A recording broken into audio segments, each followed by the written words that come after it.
Hello साथीहरू, सन्चै हुनुहुन्छ नि हैन?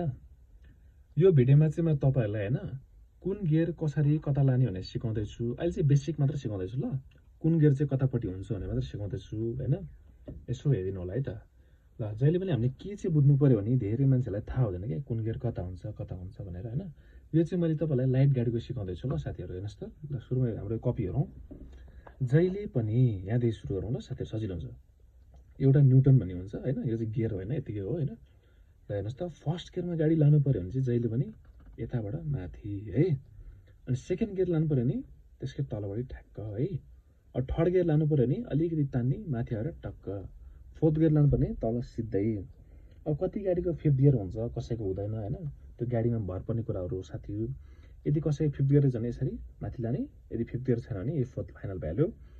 अब यो गाडीलाई ब्याक ल्याउनु पर्यो भने चाहिँ हेर्नुहोस् त, यहाँबाट सर है, बुझ्नुभयो होला नि साथीहरू हैन। यो स्ट्रक्चर चाहिँ पहिला सुरु हामीले जहिले पनि बुझ्नु पर्यो। अब कुरो आयो हातको पोजिसन है, किनभने हातको पोजिसनले धेरै नै म्याटर गर्छ।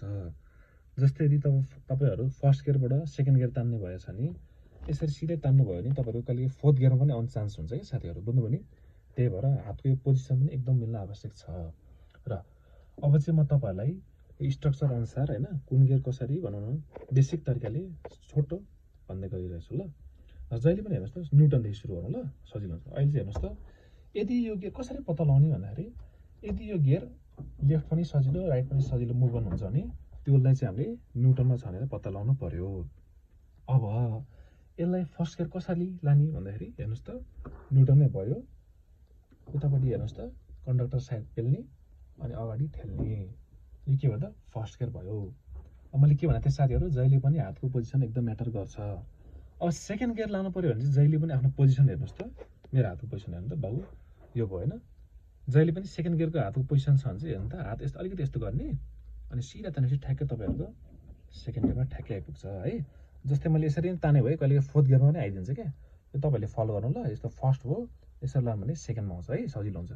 अब यसलाई थर्डमा लानु पर्यो भने चाहिँ मान्छेहरू धेरैजना थर्ड गियरमा धेरै कन्फ्युज हुनुहुन्छ कि कसरी लाने, थर्ड गियरमा लाँदा कहिले फिफ्थ गियरमा आइदिन्छ भने जस्तै होइन।